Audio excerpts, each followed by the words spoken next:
Ang interviewin po natin ngayon ay isang nanay na dating employee na ngayon ay may sarili ng business.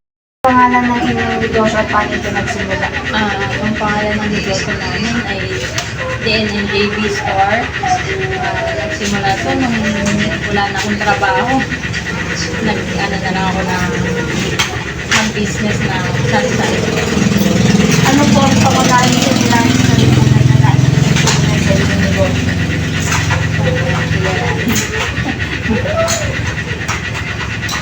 Bawa. Ano po yung namili ako pumunta sa palengke? Oo, yun. Mga nahirapan pumunta sa palengke, pwede naman dyan. Mas malapit.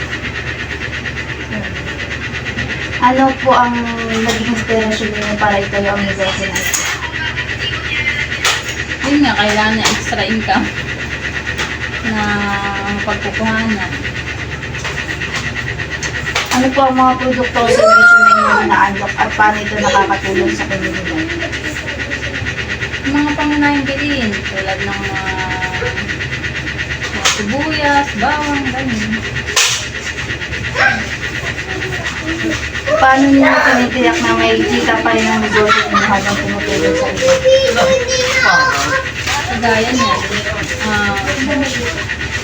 nagpapasahod kami kapag tinutulungan namin siya sa pag-aaral.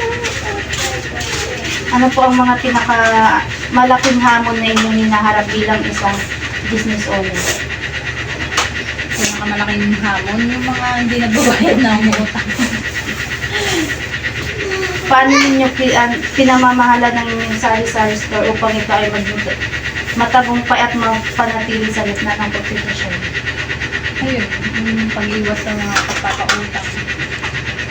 Lalo na pinapaikot ng negosyo. Ayun, bulan sa negosyo. Anong klaseng pagbabago ang nakita o naramdaman niyo sa komunidad mula noong nagsimula kayo? Yung mga ano din, nagawa niyo para sa inyo.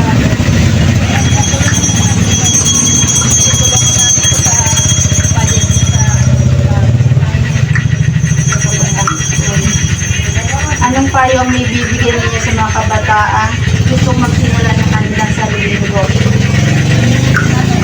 Sipag at taga lang. Punan sa mga ganyan. Kasi hindi pa mataga. Pre, ano pa lang, gigising ka na. Madaling araw, oo. Maaga ka na dati gising. Ano po ang mga plano ninyo para sa inyong negosyo sa susunod na 5 taon? Kung mapapalago ng mapapalago. Hindi small, grocery, mini store.